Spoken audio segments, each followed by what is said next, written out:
Hey kids, you like that rock and roll?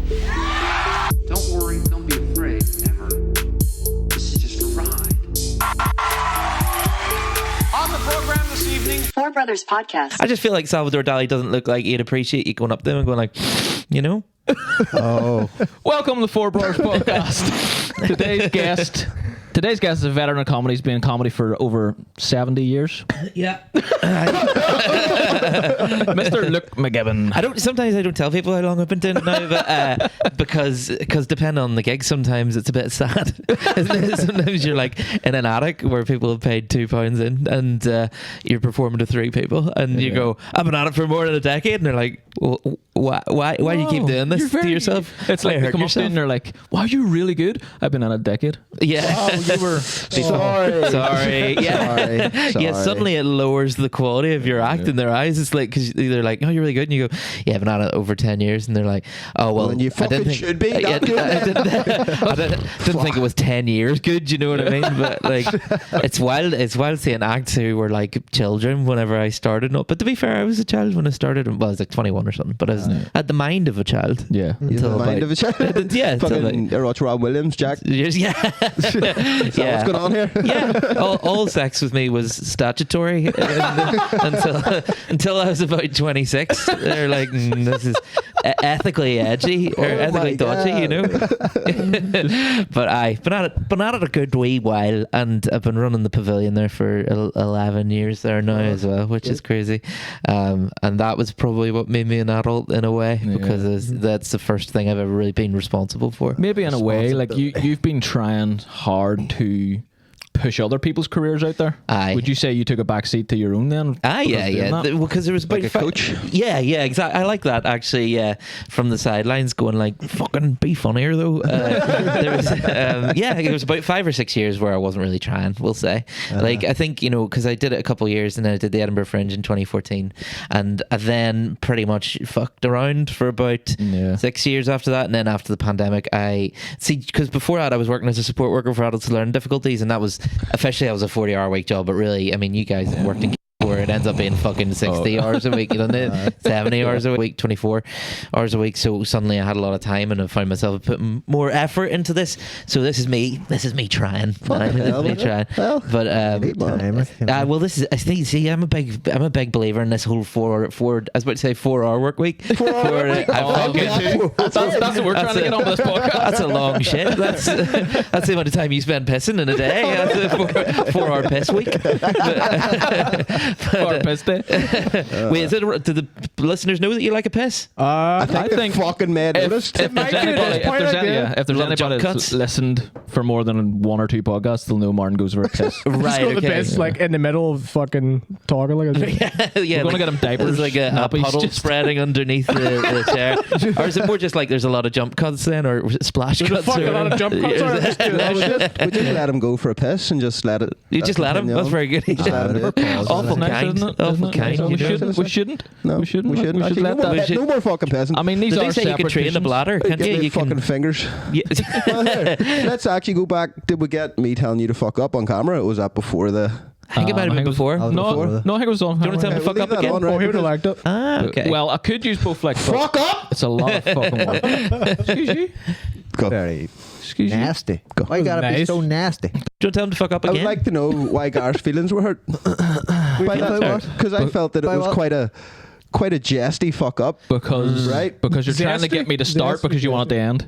No. I was trying to get you to say a sentence shorter than what you're saying it, because you were repeating the camera thing 3 times, and I was like, "Well, yeah, fuck up!" And just so the moment you felt rushed. He was stammering over 3 things, but it wasn't done. And did my voice sound as if I was being? What's the number for that suicide hotline? David put it. Sorry, nasty. Nasty. Nasty. Does that sound nasty? You always sound nasty. It did sound sudden. It did You're a sound nasty sudden. motherfucker. I think I just sound more aggressive than what I am. Not a normal person. I think know what I mean?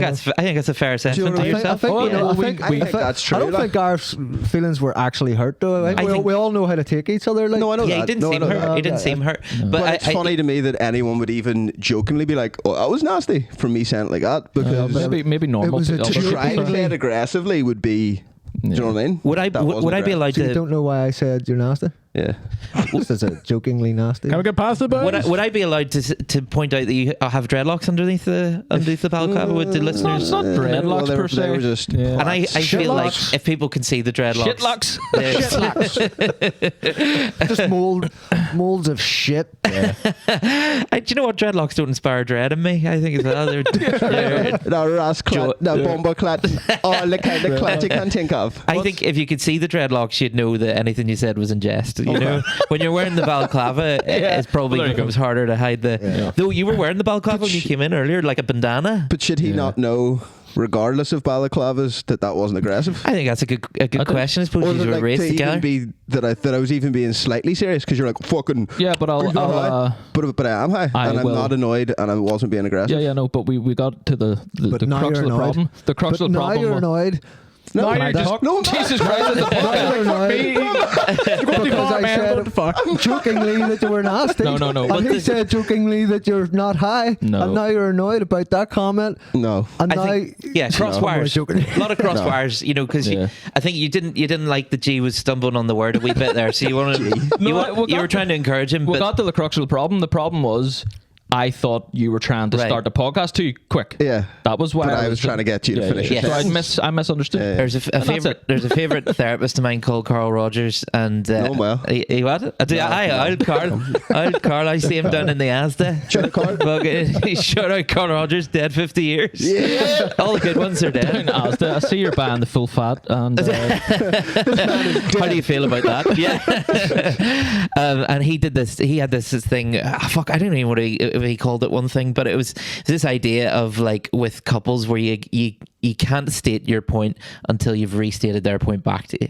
So like, okay, so fucking hell, this is getting really cool. Like me and Jake are a couple here. yeah, and aren't we all in a way? But We are. like, Couple of cunts.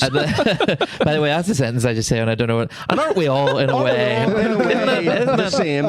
Yeah. But I like if I don't know, name something you'd be pissed off at someone over. Are any of you in couples? Any of you annoyed at your partner? the Yeah, flashbulb piss on your- piss Oh, on your Facebook at once. There's any of you annoyed at your partner at the minute? Yes, all of us here. You know when they piss on your foot when When you're they walking piss on by? your, yeah.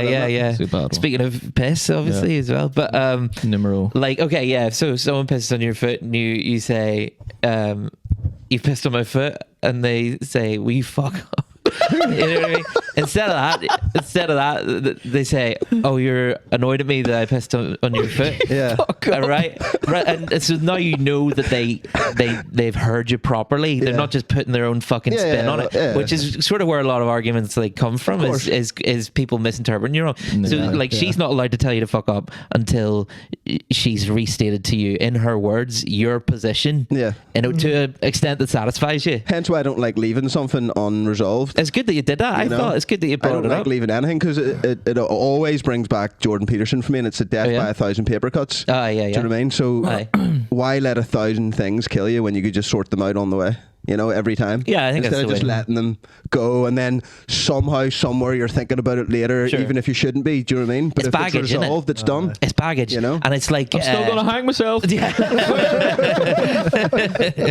it's baggage, and I think like it makes you have to tell lies to yourself or pretend to not be as mad as you are. Yeah. And then all that stuff's weight, even if it's the tiniest lies. Interpretation, 'cause you don't know what each other's thinking about that situation, and Right. then you can No. go back, even if you never Potential. think about it again, potentially. Yeah, it's funny. I know we're still on the same topic, like, but if you hadn't have brought it up, I would have went the whole rest of the day and forever thinking That was you the reason wanted for to that. fucking just get the fucking podcast over and done with. Jesus Christ, go start, so we're gonna end, and fucking I can go home and fucking Right. You know. So that's why I like to not let something even seemingly small Yeah. go by, Yeah, you that's know? good. Well, that's how you remain for bros and not for foes, you know? Oh, Well we're said. always Well- for foes. Oh, yeah. Always. And so wait, one of you is adopted, is that right? He's Well, yeah, pretty no much- prizes, no there's prizes. there's no writing. There's no fucking paperwork. Like right. The one guy's not wearing You know when glasses. you go, like, some people, you know when some people go to like, you know, Haiti and then a few children go missing from the village, like when Hillary Clinton went over for yeah. You're one of and the Clinton children. Three or four black kids went missing. Right. It must hurt whenever even Epstein's not interested as well, and you're like, oh, we're sending you home. No, they acquired me for sale, like. Yeah. No, you're not joking. You're trafficked. Yeah, I was trafficked by Hillary Clinton from Haiti to here. I truly believed there for a second. I truly believed. I was like, oh, am I just dunking on your traumatic childhood there? No. Okay. He was just Shut out Hillary Clinton. He was just Shut out. Hell of a week for old Hillary. Do you see that picture with her sat next to Kamala and they both look like they're in a dentist waiting room? They're both just sitting there just like, right. Oh, you too, eh? She's fucking. See Kamala Harris. I've never seen someone be able to live their whole life on non sequiturs. Like the whole sentence is just a word that doesn't connect to the last word. You've never met a true Catholic then. I know some people from the south of Ireland and they are just like that. Like every sentence they say is in response to a conversation they've been having with themselves in their head. You know, you're sitting there and they're like, oh, here, I must get a new oven glove. Like, I don't know you. Anyway. Good to see you anyway. Here. I'll be on. What are you? The great. I don't even know if Kamala has even realised she's lost yet. I know. She seemed pretty cheerful, didn't she? She seemed pretty. She always has been. She's a cheerful I don't think she really knows what's going on. Maybe she's relieved. Well, you mean like they've got her on on tramadol? You mean they've got her on something? Yeah. I think they've got her on something. Like she's only got like one wee cycle going on in her head, and they just have to keep that going. I mean, I felt a wee bit grim the day after, but I feel all right now. And maybe it's just the same with her. You know, maybe there's like a couple of days where you feel like fucking shit. Oh, whoops! And then, in fairness, now the pictures where she's looking cheerful, she's playing with her nieces, and you wouldn't, if you had your nieces over or whatever, even in the worst day of your life, you don't want to be like, I'm fucking dying inside, kids. Let's fucking play Monopoly. So I guess we're both coming from different positions then. Yeah. Oh yeah. I woke up and when realised Donald Trump had won, I was like, holy fuck, we saved the world. Like we were literally at a fork in destiny where we were going to go the bad way. Many people were. You know? feel that way. I suppose, ultimately, regardless what's being asked of you by the world hasn't changed, regardless. Like I do care. Follow it or I do care. I think it was an important one. Like. It was an important one. Oh, definitely important. I think it was important. Yeah. I kind of, I would have, I think I would have been kind of bummed out. Like it would have just been more of the same with Kamala. I don't think it would have been more of the same with Kamala. Do you know why? Because it would have been more of the same of what they were trying to do. It's not like Kamala Harris. Yeah, it's not like Kamala Harris was going to be Darth Vader and come in and fucking, overlord over everything. But the tactics and things that they employed on this run up has went far and far, far beyond the shit they've ever tried to do. So the shit that they were willing to do before her getting in would have just escalated fucking aside because they know now what they can get away with because people are that stupid. I was working a night shift during the election. I was working a night shift as well, so I was like watching it while also having people on the line going, I'm gonna kill myself. Like, you're gonna kill yourself. Fucking did anybody ring up saying they were gonna kill themselves if Donald Trump was elected? No. There were some people who really wanted Donald Trump to be elected who were about to kill themselves, and I'm like, this is how happy you are when you get exactly what you want. Fucking hell. Jeez, imagine a bad day. But those were some characters. Can you talk much about the suicide? Well, I can talk vaguely, and I can talk broadly about it, if you know what I mean. Like I can talk about trends and what some folks do. It is mad to joke about things like that. Like, can't get specific without breaking confidentiality. It can't be like, there's a guy here. This guy, Mary Ann Jenkins, and she lives on 31 Baloo Drive, Bangor. She's up to some freaky shit. It's a mad thing to joke about, but I think it's important to joke about the mad things. I think so. It's important to joke about the things that usually would fucking. Well, I joke about. Your head away. I joke about something that scares me, and that is one of those. Yeah, things that that's what Freud said jokes were as well. Not that Freud's a fucking great authority on a lot of stuff, but like he's a funny dude. Like he's some hits. There's some hits in there, He's funny, like. But he's a funny boy. But he said that jokes were about relieving things that we're anxious about. So talking about things that we're actually scared of. Which is why a lot of men joke about sexual failure. And it's why a lot of women. I go method. I live sexual failure, and it's why a lot of women joke about being murdered and sexually assaulted. Fair enough. Yeah. But I mean, that's again, I'm speaking quite broadly there. But like, you joke about things that are.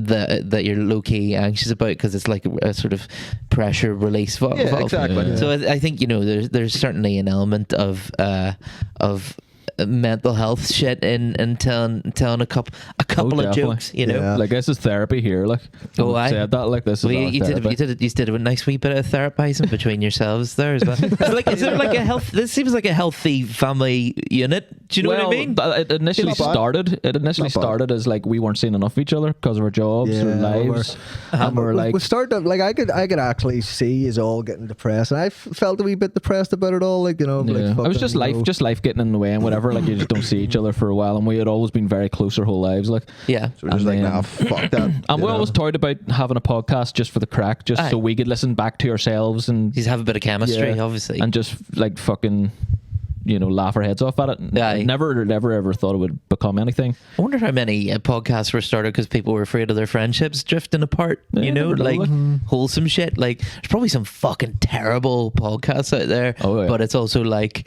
this This helps me stay connected them alive. to my friends. keeping you them know? Nah, like, I Yeah. fucking hate all these kinds of fucking. We know that. We know that. Yeah, you use this podcast just to grow more hateful. I just Just yourself even more Yeah. than hate us. That's why there's no room in that bladder. It's filled with spite. He doesn't even go to piss. He just goes up and sacks himself up to come back down. And I'll do another 15 minutes. runs a tap or two. Right, so it's been going, what, a year and a half, 2 years? This is episode. about a year, It's been going for but- 65 weeks. So Okay, this is episode 65. We've Um, never missed a week. Like, I was going to say, why do you know it at 65, right? Yeah, we've never and then missed. and Yeah. so you've got Patreon episodes for everyone, For so you've done 60. about 100 and... No. we just started doing. We initially started doing Patreon stuff at the very start. And we're Aye. like, what are we doing Patreon stuff for? There's no one on Patreon. We don't really. So we don't have any. And then we Now we started have doing 3 it. subscribers, so Four. we're going Nice. hard. We're going Four. hard and Nice. Four. Oh, fuck. 8 bars. 8 bars. That's our army right there. Yeah. So That's like, fucking wild. Here, this must be wild during the Patreon episodes to be like, to those 4 people, to Yeah, be just like, talk I'm to one them of... directly. Yeah, you can... Yeah, Do you know their names? No We one, don't I'm feel dumb. Fucking Google them. Right, Dom. Google them, right? And doing extremely personal podcasts, being like, Dom, why aren't you talking to your this is what sister I was anymore, saying. Dom? Remember I was saying? And I was like, I couldn't think of anything better if I was signed up to, like, you know, your Yeah. mom's house Yeah. podcast or something. You're sitting watching and they just start talking to you. That's revolutionary you know, shit. that'd be amazing. Like Well, they've I gone on mean- your Facebook and they're like, I hope you're enjoying the holiday there, Dom. You know, it seems to be a wee bit of tension with your mother, Dom. You should probably give her a call. Like actually start speaking to Dom's family. Pretty much Dom's the only one we have really spoke to him. We've actually asked him to, you know, put his input in a wee Yeah, bit. Like, Yeah. he actually cleared up the If he's fact that keen. other people do smoke on the toilet. Oh, do you smoke in the toilet? I don't, and I can't remember doing it, but I was trying to remember if I ever had. And it Right, seems I like get something you. I would have done. I think there's a lot of things like the toilet's a sacred space, isn't it? Do you know what I mean? Like, Do you smoke on it? Do you smoke? I don't know, but Would you if I smoke on a did, toilet? what? Sorry? Would you smoke on a toilet? No, I don't think so. No, see, that's what I mean. That's what I mean. The It's funny, what it's was too the sick. funny thing that came out of that? That Martin wouldn't wipe his hands with Smoky fingers. smoky fingers. Yeah. Oh, that's dirty. That's dirty. He wouldn't smoke a cigarette and then go wipe his arse with a dirty, smoky fingers Okay, I as get opposed that. to having shit on your hand. I think and having a smoke. I think you're actually doing a good trade-off if you make your arse smell like smoke instead Yeah. of shit. You're like, hey, it's kind of like make your arse smell like a pub. You know, in the 2000s. He doesn't like it. In 2000s. And Martin one day wants to get a rim job off a man, so and do he is ya? gay, like so. Fair play. Fair play. So they'll appreciate that. You know? Is that a bit of Smoky ring. is that a bit of background info or an intro? What's the No, that's No, It's just he bi. wants his ass licked by a Yeah, man. a That's it, no man, joke. yeah. Do you know, Ribbon's well popular these days, isn't it? Martin What is Trott. It's all the What rage. is the It's all the ribbon? rage. It's a young Click in the arsehole, is it? I've never actually had it done. How do you know it's People all love the it rage? because they're all talking about it. Aye, It's that's like all a big they- thing. Yeah, Yeah, Gen Z, Generation Rim. yeah. Generation Rim. They love a wee ribbon. They love the was booty a- lips. Apparently, it's a Like, great crack. image. Booty And- lips. That was a good wrestling generation. Rim. Baby lips. Booty lips. Booty lips. Not Oh, baby booty. lips. I thought you said baby lips. Not baby lips. I mean, they are. The bumhole's notoriously quite small, you know. So not babies. Bumhole. I've lost my job here. I'm all right. I'm all That right. boy's asshole looked like little booty lips. But Felt like it was rimming a baby's lips.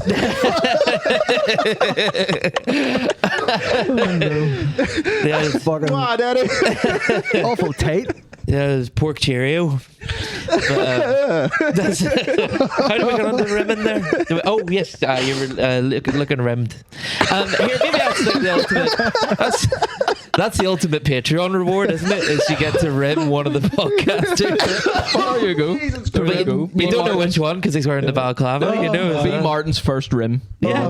And what are the tiers that you have in? So we've only got 2 at the minute. Yeah. The first one is It's Bror, I'm assuming. Rimming. The first one is I can't remember. I think one's called Bror from an RMR. Oh, I like that. And one's called Blood Brors. Oh, that's and cool. I guess the first 50. So the first 50 that subscribe get to subscribe for £1 for life. And then, and then the top tier is £1? Step Bror, and they get to rim you. Stuck in the wash machine, Jesus. What are we going to call our female fans? Wow. Oh, here. Brors? Female Brors. Brors. Yeah, I mean, it's a Sister genderless Brors. term, surely, isn't Sisters it? Brors. I mean, I call a lot of women Bror. Yeah. Well, I did. Bror. Yeah, because because even if you're friends with a woman, they're always afraid that one day you're going to suddenly go, I've got feelings for you, and ruin the friendship. So I like to make it very, very clear that I'm not interested in anyone. And I think Bror is a good way of doing that. Yeah. Do you know in the same way that if you're talking to a girl and they want to make it very clear that they're not interested in you, they call you bro really quickly, or they call you mate or something. Like sometimes. Boyfriend. See, yeah, like that's the subtle I'm way of just saying I've walking got a past boyfriend. you. Yeah. I have a boyfriend. Your vagina Excuse smells me, like you're in the way of shit. the bathroom. Watch it. That's how you tell them. It's like, I've got a boyfriend. It's like, but does he rim though? Yeah, you know? exactly. So Off the top of the rim. I feel like a girl calling you dude is like this. That was very good. Sorry, I just registered that. It wasn't. What's the backboard don't of give the him rim? that. Don't give him that. Don't give him that. Why not give him that? Give him something. I don't think there was basketball anything there. If there was, the backboard, was it? the backboard. I know, but where was the basketball? Where were Is it? It bounces off the rim. Isn't that the thing? in basketball? No. Yes. No. Yeah, or what, dribbling? You double dribble near the rim. The girl calling you bro or dude is kind of like the low key version of I've got a boyfriend, isn't it? Yeah, and it's I like, don't know. and then if you say it back to them immediately, it's like kind of going, well, so do I. You know, it's like it feels defensive, but it's also I'm just not in with the intended kids, to be like, like, yeah. I wouldn't No, get but that I know what interaction. you I'd be mean. like, Yeah. Well, dude. Well, Do you know what I think? Hi, guy. Do you know who I think loves being called mate is kids. Kids fucking love it when you call them mate. I think because it makes flag God. You no looker. Giving away all the trade secrets. That's Don't be telling anybody, mate. I like the idea that pedos have trade secrets as well. Like they're sharing. I suppose why would you have a paedophile ring or paedophile rim indeed? A paedophile ring if not to share tips, you know? Like, Exactly. That's like Oh, you here. share your tip, all right? There's or like here, Pick a Mix is really popular at the minute, you know, or whatever it is. The Pick a Mix prices, they're like looking at it like the stock market. Yeah, like the pick and mix prices have gone down. So now if you buy like 10 pick and mix a week, you're saving a $5. Right. So we're You're going giving back to pick and mix, boys. discount But on vans. imagine you love the kids, right? Dick So in much. mix. Yeah. But you weren't a paedophile, right? But you just loved kids. Oh, yeah, And you, yeah. and you Okay. had like people walking into your room like, what the fuck is You're a paedophile? pictures of children all over your room Then you're a and paedophile? shit. Sounds But pretty you didn't at paedophile. all love them sexually or anything. Still a paedophile. You know? If you love We talked about kids this before. Like, that aren't your kids and you just have pictures of kids everywhere, even if it's not like you're wrong. Oh, it's fucked up. It's certainly unusual. It's very fucked. Like, I'm just a fan of children. You get pictures of them on your fucking phone and you're just like, Here, look at that one. Oh, look this one. I seen this one. The party. look at this That one. is, yeah. Look at the wee curl This on one his was hair. walking with two adults. It's like, you know, Sick bastard. it's No, like those, honestly, I just, it's you know, those football collection cards, you know. Like, Jimmy. You're jumping A. Ramsey. I got Have you got Madeline? Has anyone got Madeline? No one's got her. That's the golden card. Yeah, she's a shiny. She's a shiny Pokemon. No one's seen that one. There's only like two. There's a wee holographic Platinum. shiny card. Actually, of it's her. just You a get her in rumor. bits now. Like each card's like Oh, 11. God, that's grim. Well, like an Exodia. I don't even know you, Gio. I don't even know you, Gio, but I know that. Oh my God, gotta catch her all. I'm unemployed now. I'm unemployed. The parent card, you know, fucking Do you know what? sleep type Pokemon. Do you know who calls suicide hotlines a lot? Is reluctant paedophiles. Right. They've never done anything, but they know they are that. Yeah. Or if a lot of people suffer They from. know they are that. They know they're that, and Look, they're like, I know I am this. yeah, and they're like, There's a whole documentary on them, sure. yeah, there's a whole thing. Interesting. I think it's I think Virtuoso pedophiles. it's virtuoso. Oh, the ones who That's what get the they're called. castrated. You mean the ones No, who get these ones just the virtuoso don't ones act just on it. literally don't act. Yeah. I was thinking of like the people who Castrated. Yeah, you get castrated, and I was getting it mixed. When you said virtuoso, it made me think of singers. I've seen it. Or eunuchs. So it's like, yeah. A lot of pedophiles suddenly become sopranos. So James Gandolfini. But but you're not allowed to fucking choir, man. You're not allowed near this fucking. Fuck the kids. What is this, eh? But and a lot of people who have OCD and a lot of people with various kinds of psychosis and schizophrenia and stuff are very like they're not pedophiles, but they're terrified that they'll That they become might be. one. Yeah, I think like that's a lot of OCD about that. That's it's like a ruminating thought. It's Right. like it's And I think the reason behind that is that there's no big, massive, unequivocal villains anymore other than pedophiles. Because, like in the 40s, you could point at Hitler and go, that's an evil guy. Whereas, fuck me. How deep in the rabbit hole are you? Jesus. Sorry, go ahead. Yeah, Hitler I truth. fuck straight like that. I was like, he's alright. Could paint He's alright in my dogs, book. paint the dog. But there's no things that everyone can agree is a villain other than people who molest kids. Yeah, true. Everything else are shades of grey. True. And so, maybe who knows? Maybe schizophrenic people used to be like, "What if I'm Hitler or something?" You know? Yeah, I'd be probably. interested in what happened if maybe Well, public. it would be an archetype of like the evil. consensus of that time. So maybe it was. Yeah. Maybe it was. It was, I don't know. okay. You'd have to look at it. But I mean, there used to be a lot of people who thought they were Hitler, I suppose, or not Hitler, like Napoleon or Jesus and all that. yeah. Because even like back in the day, like you would see people even interacting with kids and being very hands-on with them, and it wouldn't mean anything to anybody. Aye. But when you see that these days, it's like it's you can't immediately even like boom. Yes. you can't acknowledge somebody else's child. Right. Yeah. Like especially I think if you're a dude, because dudes are much more associated with seedier sexual behaviors. Well, because we Statistically, are animals, yeah. Right. And like if you're a dude who's good with kids, you probably look a bit of a pedophile. Do you know what I mean? Like, Yeah, like because we discussed this before. If I had kids, I wouldn't have a male nanny. Right, I yeah. wouldn't have one. Like like a nanny that someone that comes in and looks after you. I Like, get you, I yeah. wouldn't be comfortable with that. I would.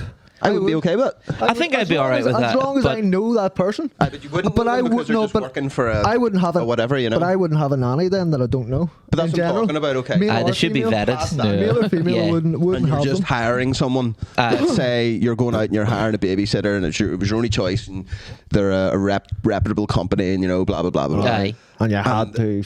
It was your All right, last fair chance to enough. do whatever the fuck it is you're Probably doing, going to pick a female, yeah. Probably, yeah. And they send a fucking dude to Yeah. your house. You're gonna be like, I suppose "This is John Cena." old, Or Mrs. Doubtfire. Yeah, though if John Cena was a pedophile, he'd be fucking good at it. But Do you know do what I you mean? know what it is? Do you Because know what it is? he'd It's be like- really good at it. He'd be fucking like body slamming and showing And up. then none of them you can tell the tales because Right. he always goes to the. and that's why he goes to the Make-A-Wish. Yeah, there's Yeah, no you one to just let see you just see a wee kid wriggling in the corner. Like, what the fuck happened to that kid? yeah, see him. just nobody there. He's just He's floating in the air like the Someone's got him Exorcist. now. Like, would the male be more likely to do something?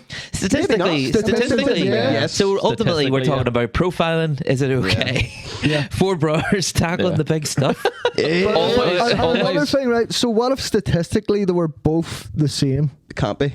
But if they were, what if statistically they were both as likely to Then do it's something? just right? preference. But then it's isn't it? different. Right. Yeah, then That's it's just different. preference, like, Then it's you just have like- a different view. Yeah. What would you rather? Would you rather? But we know that it's more likely for a man to do something bad than it is a woman. I think you're making a good point though, because you're saying like how much of this is founded because on to be statistics. honest, I would love a and how much of nanny it to is come feeling. in and me when I was fucking 5 or something. You know? Sorry about that word. You'd have loved it. Sorry about that word. Was that a bleep? Do you have a Yeah, bleep? we bleep He that. said Oh, was it like a delay? So we'll have Oh, to, you're just marking there's- it for- there's- just is to it- cut that word out. I mean, like, you know, Can't you really say. fucking teachers and shit, like, you'd have fucking loved fucking. At a certain age. Not all of them. Not all of them. No, no. I don't think. Librarian was I a don't bit think Miss Donaldson who taught me Gaelic would be a Sorry, Miss desirable. Donaldson, I would Don't listen to him. She's literally That's dead. fine. Oh. Jake's still Even better. Even better. How do you say consent and get like? Because she didn't fucking know what she said. But that's horrible. Don't cut it though. I'm glad. Don't cut it. Leave it in. That's what she said as well. But knee slapper.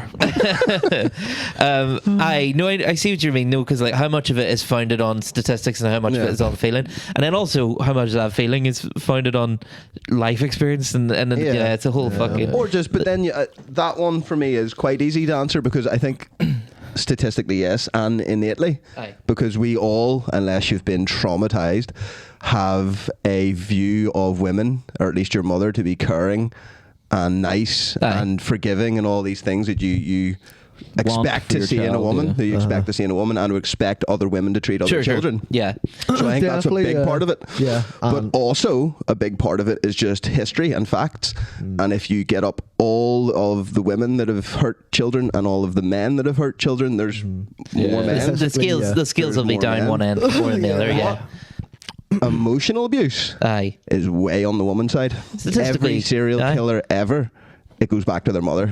Arguably worse. Emotional abuse, Sure. The devouring mother, But then also we have to sort of go, how much of history is super reliable, or how much of history is influenced by the victors, and how much is a social construct as well, like the idea of women being more like emotionally in touch with themselves. How much of that did we make, and like because of media and movies. Also, then go back to even before that and just think of something as like as old as the Ankh, the symbol of the Ankh, Fuck's up. I thought you meant the Ankh, like as the Ankhs in the past, but the Ankh, like the Egyptian Ankh. Yeah. So that represents the female gestation period, cool. Okay. Because it's the 9 month, it's the womb and the cervix and the birth and all that shit. Okay. And then the Mayans based their whole calendar on the 290-day count because of the 9 month gestation period of the woman. So like even before that was pushed into us by media or anything else. What's the number of that suicide hotline? Just by giving birth,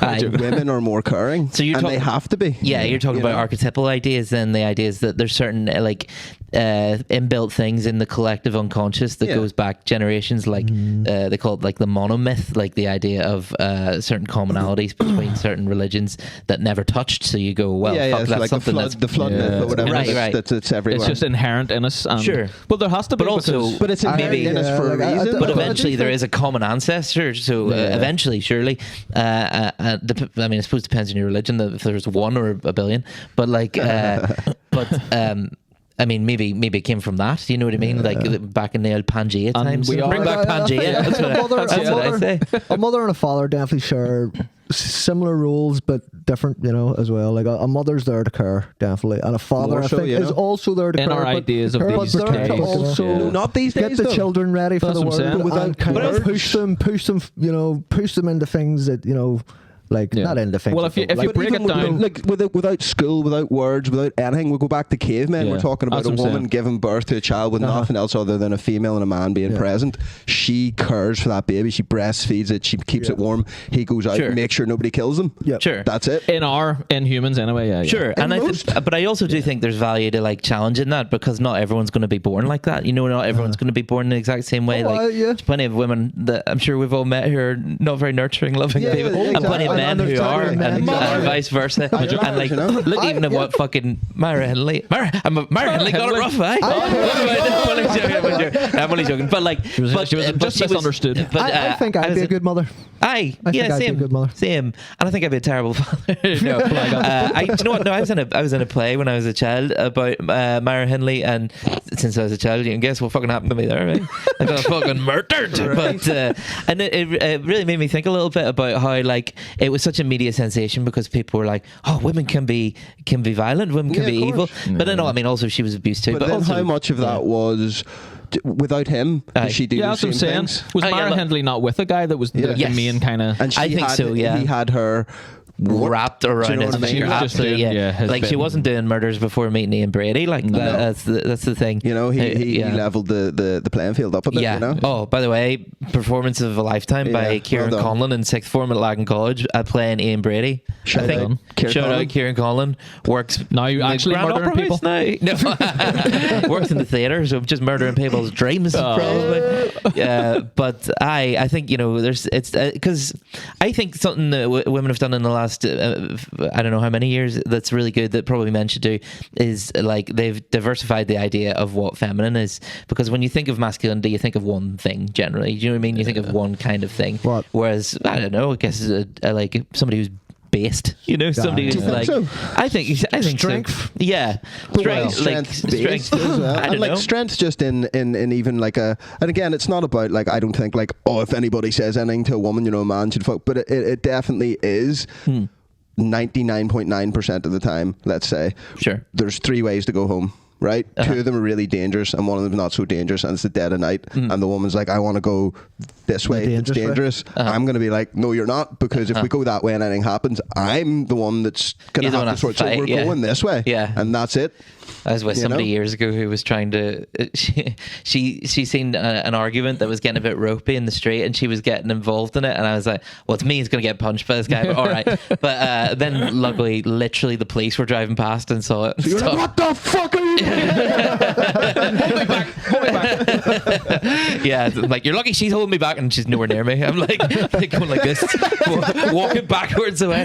But I do think that like women have diversified the idea of what feminine is a lot better than men have diversified the idea of what masculinity is, because I think we all know it's not just fucking like strength. Do you know what I Yeah, mean? of It's course not. because there's different kinds of strength. Yeah. 100%. And like talking about something that's hurting you, or talking about something you feel ashamed of. I mean, like, obviously that takes fucking strength. You know what I mean? Yeah, exactly. That's not just a cliche that people in mental health adverts say for the crack. Like, No. like it's a cliche because it's true.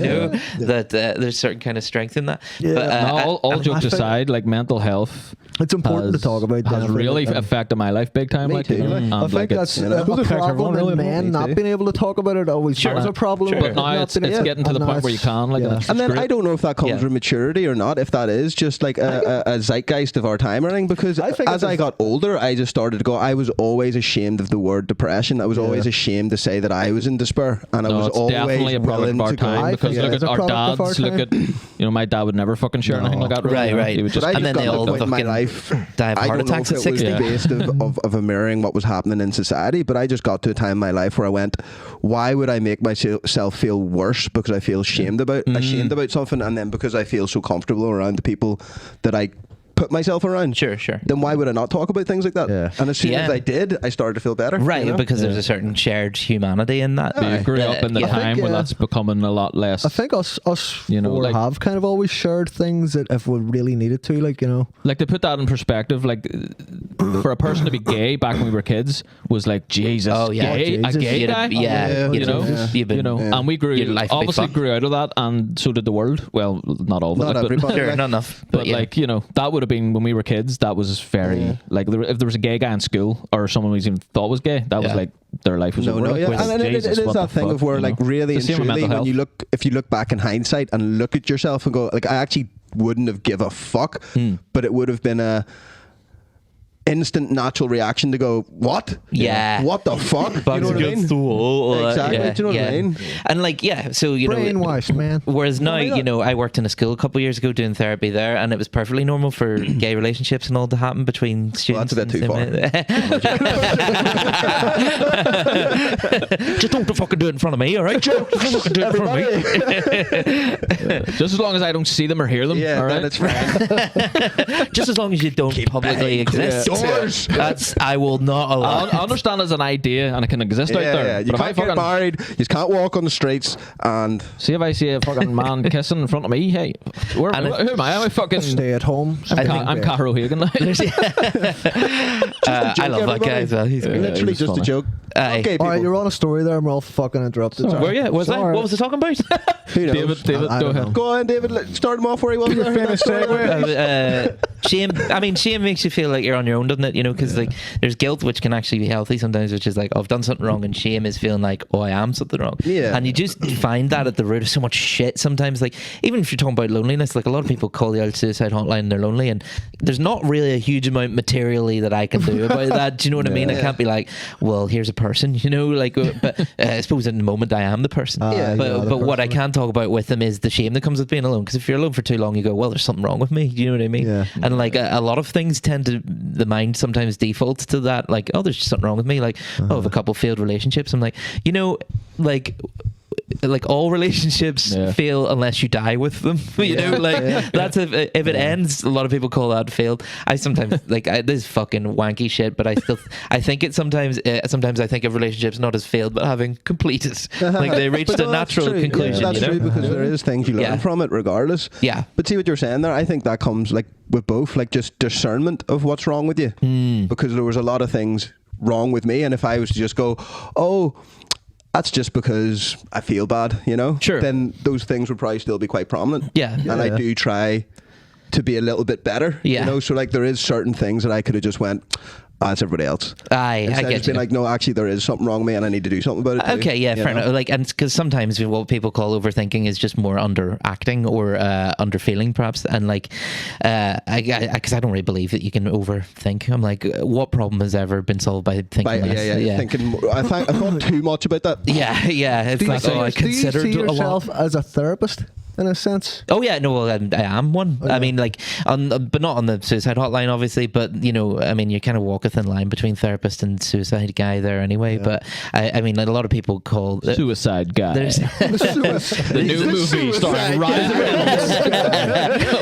This is a rift I sometimes have among some of my colleagues, even is because the amount in which we can be involved. But like, I sometimes look at the little notes that people leave from other calls, and it seems like someone called up suicidal, and we just fobbed them off to somewhere else. We were like, well, you should go over here or fucking call the emergency services or whatever.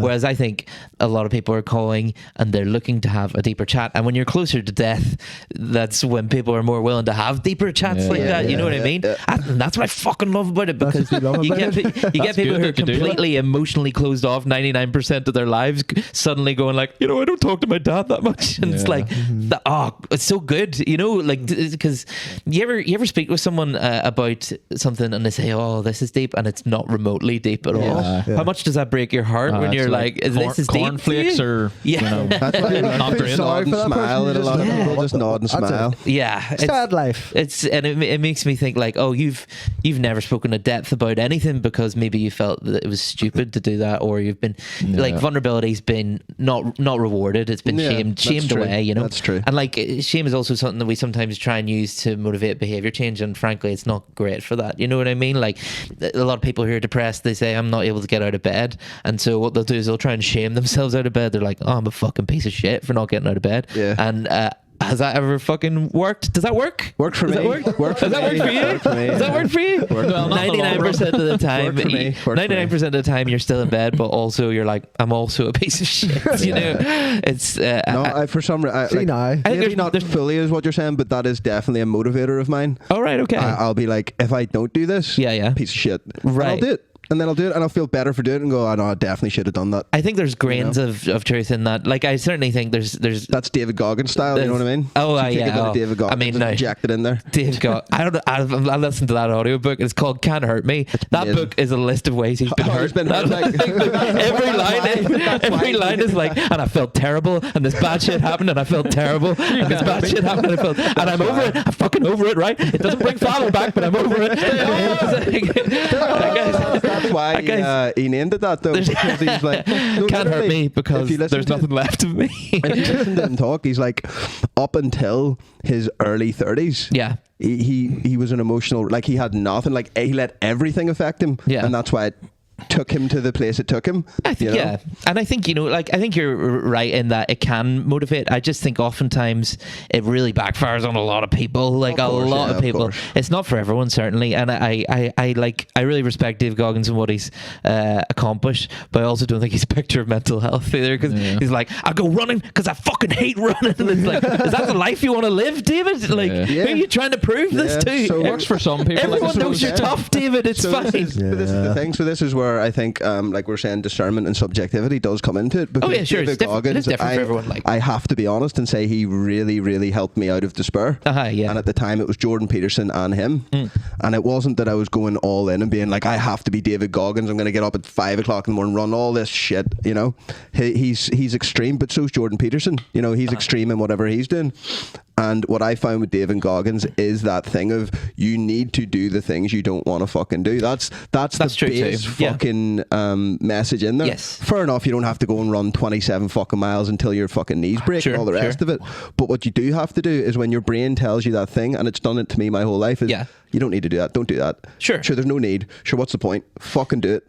Yes. It. You need to be uncomfortable to be comfortable. Like, You know? Yes, and I think you're onto something there, because I think ultimately what you're saying is that that is not mutually exclusive to compassion. You know, like you can make yourself do things that you don't want to do because, well, that's life in it. But you can do that also without punishing yourself too hard either. Like, because sometimes punishing yourself is doing fuck all. You know, like I had a better example in my head there, and it's fucking gone. But yeah, it's like atonement though. Like if you even go back to religion, you know. Yes. And behaviorism, actually, no, that's what it was, because Jordan Peterson ultimately is a behaviorist at heart. You know, there's a lot of psychoanalytic theory backing it, but ultimately he's a behaviorist, which is, you know, do stuff. That's behaviorism. Starting with fucking Skinner and his dogs, but ultimately, like, do stuff to change your mind. You know, like, and you know that does produce some really fucking good results statistically.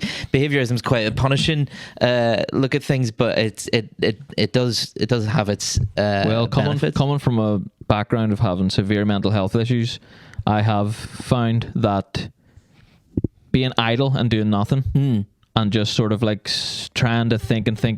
Yeah. I think when you're in your worst sort of thing, coming back to overthinking, it can be detrimental when you're somewhere where it's not going to work. Yeah. You sort of have to get out there. I think exercise, socializing, clean the house, just getting out, getting outside of your surroundings, just to put some distance between whatever's happening in your head. You know, I think you're right. But this is where we come back to that subjective thing. But then you go out and go for a walk, and then you see freaky shit that makes you depressed. No, but then that's a different type of depression. That's not what's going in my head. What you're saying, sit and think. Like, to get out of that, I have to think it to the death. Like, I have to think something until I can't. There's no avenue anymore for me to go down. It's all thought about. That's when I can move on. And I think that's fine. I think that's fine, isn't it? You're thinking something to completion. Whereas I think what you're saying is sometimes you reach completion and you keep going. Here's the difference. There's probably a rationality to what you're thinking, and there's an end and an outcome. Yeah. To mine, generally to a lot of my mental health dilemmas, there's no rationality to it. Yeah. There's no answer. Yes. It's like I could be thinking myself into. But then that is your answer to get to. I tell you, I will tell you what your problem is. Yeah, but I can only realize that once I get on the outside. I tell you what your problem is. I want to hear this. Delete the word ruminating out of your head. Ruminating. Thanks. That's it. Cured. Cured. Well, no, the thing is that the human brain, human brain's a problem-solving machine, right? It's constantly trying to sort of fix things or find a solution to stuff. And sometimes, like, since it's so focused on practical solutions, sometimes you've got an emotional problem and it's trying to find practical solutions to that. Or perhaps there's only really two choices and both of them are bad. So you're trying to find a magic third choice. And I think that's kind of what ruminating is trying to find a solution that doesn't exist. There's an irrationality to it. Right. Whereas what you're saying, Jake, is that sometimes you're able to recognize you've reached the end point where, like, I've thought, I can think about this, I have to fucking do something now, and then you're able to act. Whereas G's saying that, like, sometimes you get stuck in that position of just, like, you just keep thinking in the hopes that there's, like, this magic third option will turn up. Yeah. There's this philosophical thing, I don't know it that well, so I'm probably going to butcher it, but it's called Spinoza's ass, and I'll sometimes mention it. It's a donkey, sadly. It's not a sexy philosophical problem, but it's about this donkey who's trapped between two bales of hay that are identical, but he's really hungry, but he can't decide between the two of them, and he starves to death. And I think that's kind of the position of what we'll call an overthinker. Yeah, that's a good equation to it there, you know, right. Because the overthinker, so like you're saying, you know, there is no answer to it. So I do have those thoughts too, where, like, you know, they're completely ridiculous, and you don't realize at the time that they're ridiculous. But I'll get to a point where I go, oh no, that's fucking ridiculous. I've got to let that go. You know, so that is the answer to the question. Okay, that has but no then answer. mine, I get to there, and I go, that's ridiculous. Yeah, and then what, to let it go? No, that I know it's ridiculous, and I should let it go. Yeah. and then my mind can't get out of that though. I think it's literally a broken sort of. I think the thing with Spinoza's ass is also that it's not just that the donkey has to choose between 2 bales of hay. It's actually making a third choice, which is to do nothing, to die, and it dies. And I think sometimes it helps for an overthinker to recognize that they're actually currently making a choice. And it might be the worst one. Yeah, like your choice to over, like you're making the choice to overthink in that moment. That is it. No, it's 100%. I know, right? I've been here many times before in a place, and it's like I'll get to the ruminating thoughts will just keep coming and coming and coming. But he knows rationally. He's saying he knows rationally though. So like he knows. I rationally know. I know that that's an irrational thought, right? And I know that outcome. I know everything about it. I go, that's stupid. I should just move on from that thought. I should just do this. I should just do that. But then it's like, right, that's stupid. I should just move on. I shouldn't do that. That's stupid. I should just, and it just keeps going on and on and on and on. Yeah. And then it's like a cycle that I can't break, and I have to go out and do something and get myself far away from that thought. So then I can come back and go, that's stupid, and then it's away. Like, actually sounds like repetitive motion. It's OCD. Like it's called Puro. Like I've got a form of Puro. Like, that's good shit. You ever sniff that there? Good shit. I sniff it every night. I don't know, ever since like you really discovered your real problem with like the ruminating part. About 10, 15 years ago. Yeah. No, it wasn't 10, 15 years ago, was it? Yeah. I've been dealing with this. You've only been using that word for about 4 years or something like. Shame, that's the power of shame, bro. Not really. Maybe I've only been using it, but I knew about it from a whole, since I was about 17. So, SpaceX. Aye. What about SpaceX? What about it? SpaceX. Do you think this is a weird one? So, they're being sued at the moment for not hiring any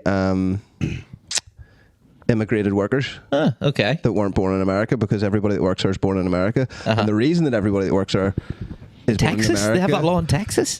Oh, yeah.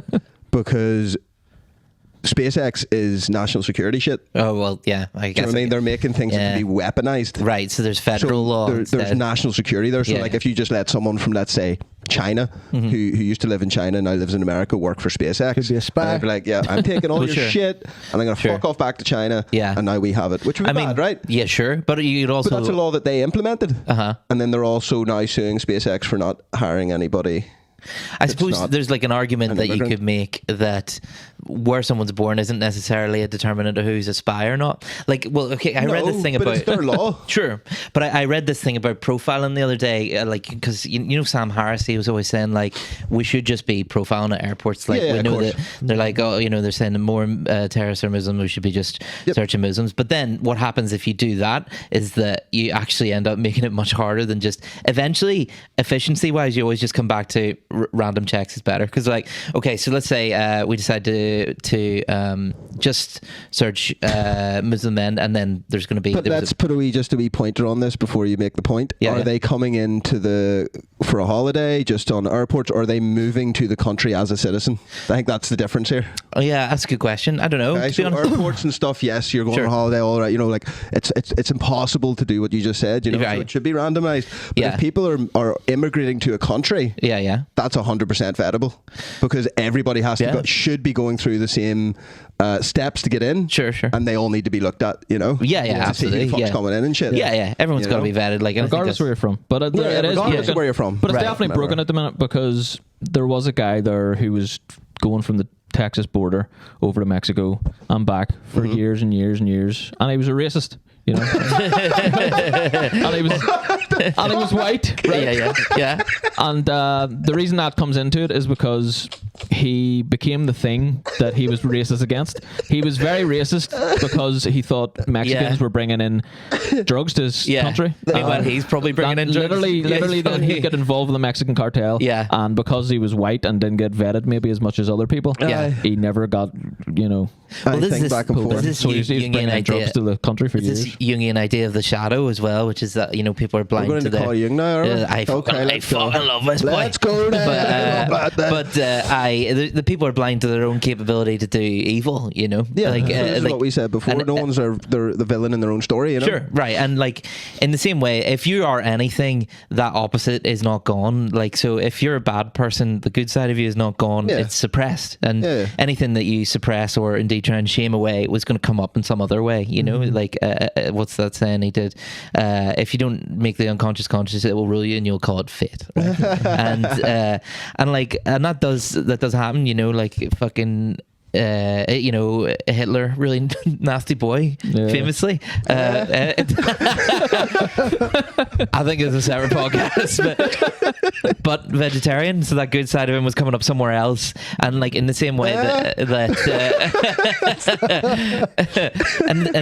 I mean, that's an example of good side coming up. Most people, it's about, well, the classic example is sort of anti-gay preachers who a lot of the time get caught sucking a lot of dick, right? Very true, very true. And that's because they're ashamed of that side of themselves. They suppress it, and then they project it onto other people. And I can't remember how I got here. But if you're immigration, right? Am I about to become a right-wing icon? But like, and I think people need to be. Well, yes, the racist guy, and he was like, "I'm not racist. I'm not an immigrant. I'm only immigrating." I get it. Yeah. And he's blind to his own ability to do evil because you can excuse it and you'll rationalize it. He was for a long time, but he killed himself. Did he? Once he was found out by his community, he couldn't handle the shame of being what he was racist against. Yeah. Whereas I think what I was trying to say is it's not necessarily racist though to kill yourself over brother. Want or to be factual, because like we're saying, like all the people, not all, a lot of the people that are coming from Mexico to America are bad people, and it's just true, and it's.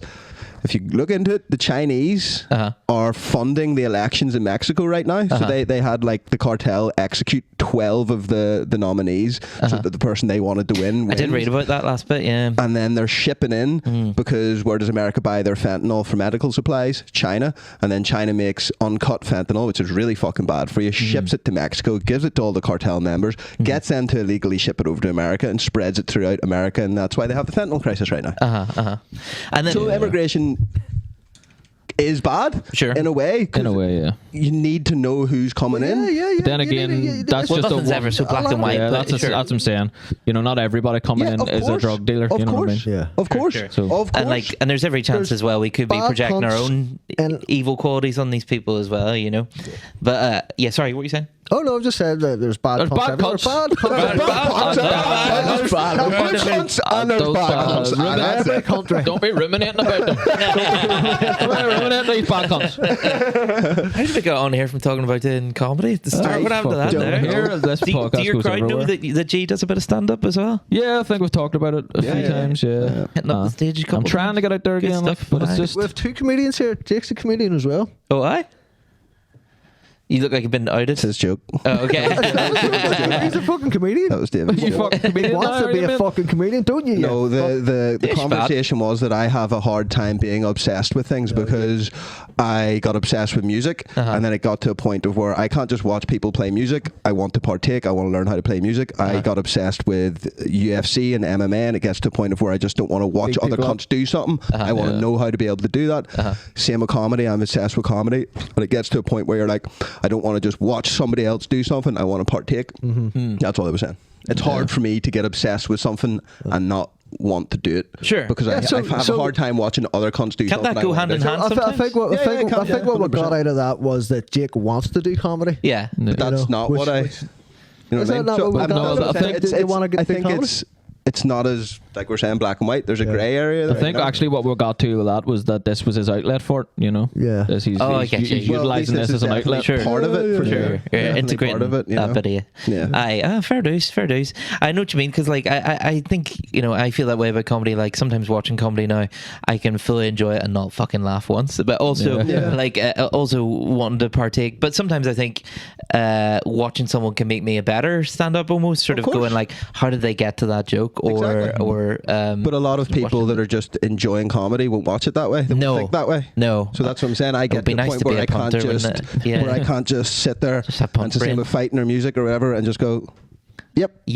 I need to know everything that's going on. I want to know how you got there, why you got there, why it didn't work, why it did work, how it could have worked better. Yeah. And I think sometimes it's a good exercise for empathizing because, ultimately you're trying to empathize with a crowd, aren't you? Like, you're sort of going, what do you like? What are you people? And they're kind of doing that with themselves as well because, like, a crowd has one big personality, but it's composed of multiple individual personalities. Yeah. You might see a crowd. Collective.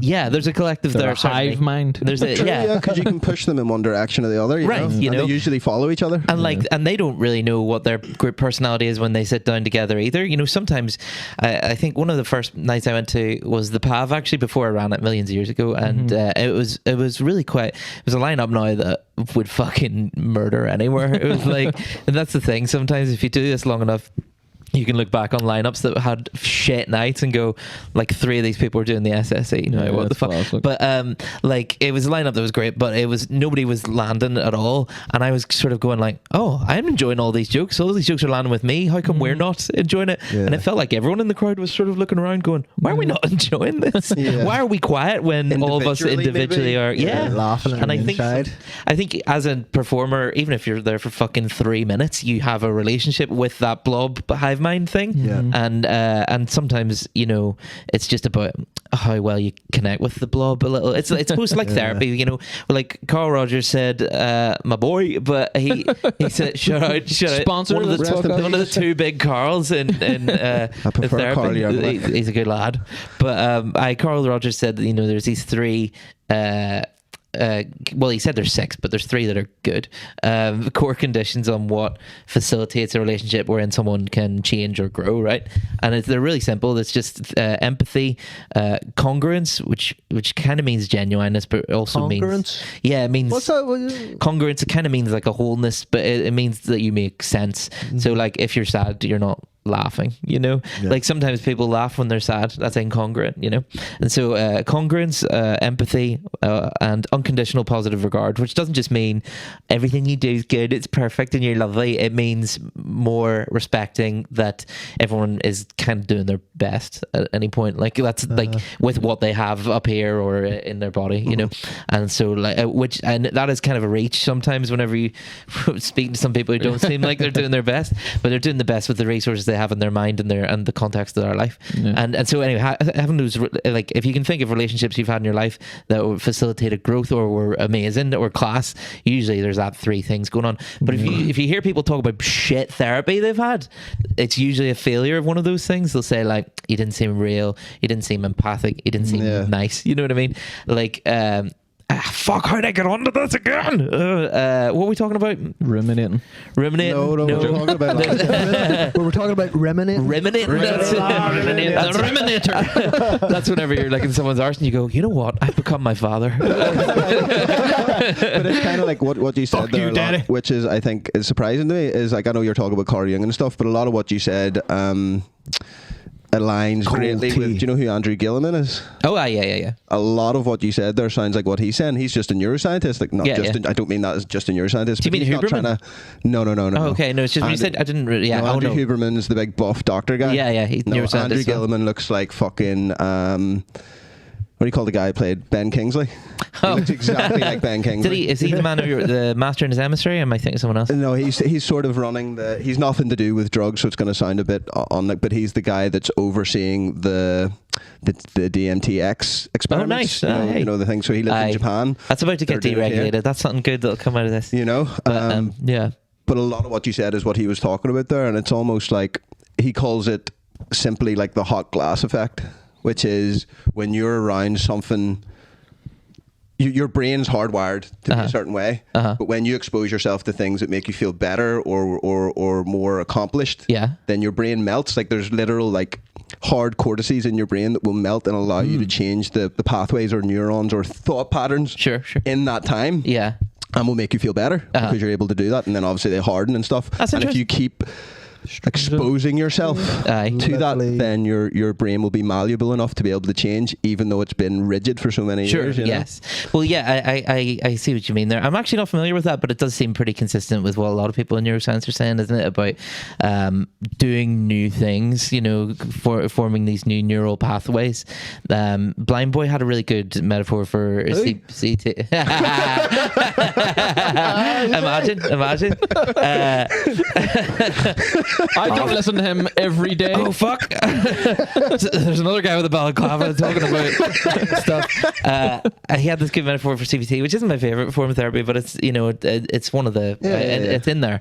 But about it's like if you took a shortcut through a cornfield every day to go to the shops or whatever, eventually you've formed a furrow, like a path in that cornfield.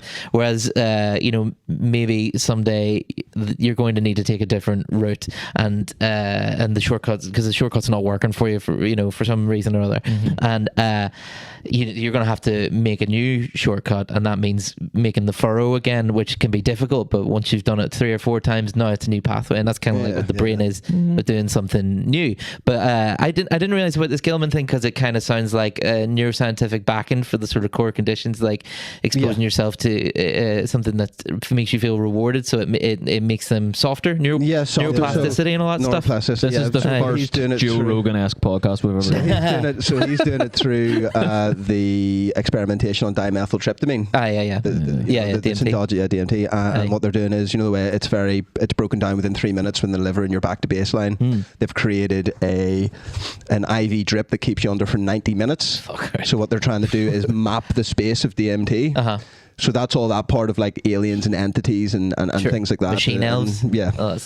Which I find extremely interesting. But on the other side is the neuroscientist part, which seems to be this softening of neuroplasticity, like really softening of the brain in rigid places that were like someone that's been calling themselves, like to go back earlier, calling themselves a piece of shit for 15 years straight, and are unable to break that thought, or unable to break the pathway that gets them to that thought, because everything's so rigid. Within the first 15 minutes of DMT hitting your bloodstream in your brain, it softens up, everything softens up and allows them to change that pathway. And when they come back, it hardens up again. But if you keep doing it and keep exposing yourself to this thing, eventually it changes their thought pattern and cures their depression. See, that's good shit.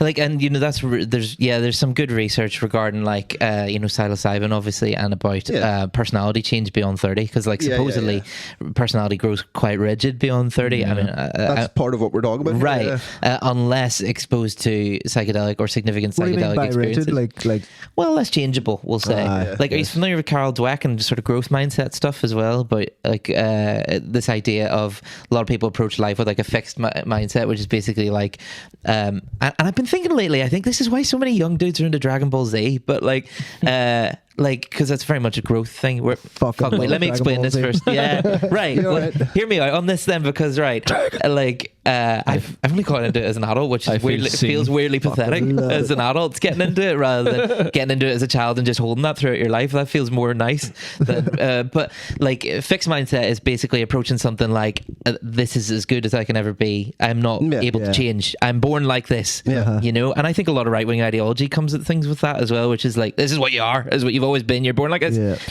Whereas growth mindset is keeping in mind the ability that you can change or you can get better at anything. Like some of the initial studies that were tried on like kids, teaching them about this, like kids were saying stuff like, oh, so I don't have to be stupid my whole life? Doesn't that break your heart hearing that shit? Like kids saying that, and it's like, I think this is kind of why Dragon Ball Z is popular with young dudes, because it's the only thing the only thing like that whole stupid thing, kids can connect about. It's about training, isn't it? Dragon Ball Z is about training. It's about like getting better at something by doing it. Back to what we were talking about, and David Goggins and everything else. It's about and I can speak to this personally, especially with music, is because I was never musically gifted. I was terrible at it, but I made myself be good. Right. And it taught me that all these things I was like, oh, I'm just shit at that, I can't be good at that, because of this, that and the other. If I just do the thing, the time that it takes to get good at it, Yes. we'll get good at it, and that's it. Like, you know, if you literally just introduce this concept to kids, you see growth in like grit, which is basically the ability to not give up, which is apparently a stronger determinant of success than IQ. Obviously, this is all quite new science, so it's probably going to all be fucking debunked in 5 years. You know? Like it's shaky, like everything's shaky and fucking, especially the science of fucking exactly, because we have no idea what the fuck's actually going on. Because people do change a lot, you know, and that's the whole growth thing. But like, and I think, you know, how do we get here again? Fuck's sake! But if Dragon Ball Z. Imagine like 5 minutes ago we're talking about the state of the planet, and then I'm like, do you know what? I thought Majin Buu was mishandled as a story arc. Why we're bringing back Yamcha? I like that guy. You know? He's a good lad. He's a good lad. We're getting serious. We're getting serious now. Now we're getting down to it. Are you into your anime? Not as much as I was when I was younger. Now I was really into Bleach as a teen. Now and then I tried it as an adult there, and I found it a lot harder to get into. But Martin's anime I'll king. give you something, and I mean, watch it or read it. Berserk.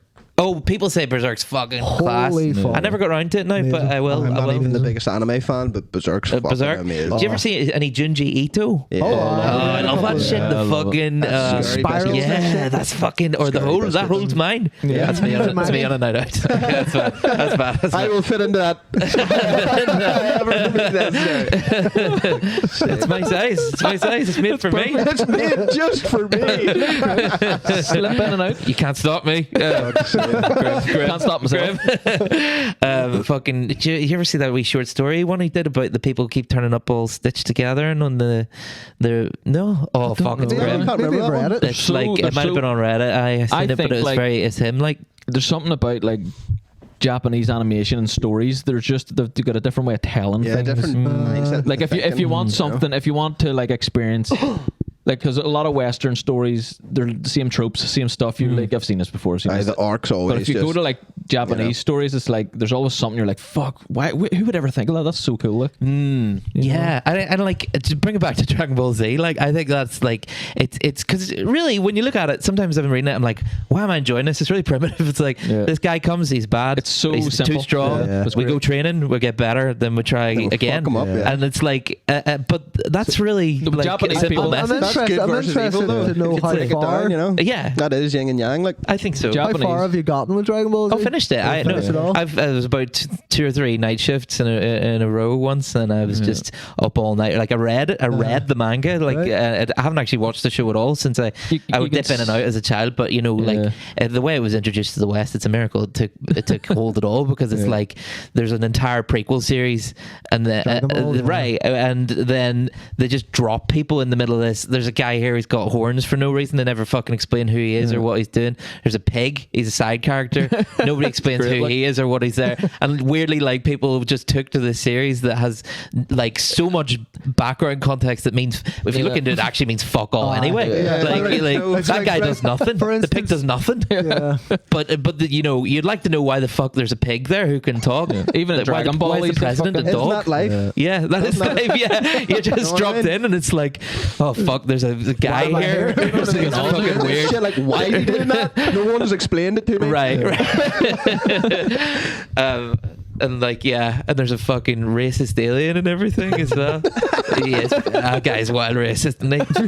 Just keeps calling people monkeys and all, like monkey. But like the internal message is going like, oh, if you try really hard at something, if you train at something, you can get better at it. And you know, never how many people telling kids that? It's kind of like the way teachers speak to you. It's very fixed, isn't it? It's very, what were you saying about learning or something? Like, I can't remember exactly what you said there, but there's a theory that's better than what was the fucking thing you said? Ruminating? No, not ruminating.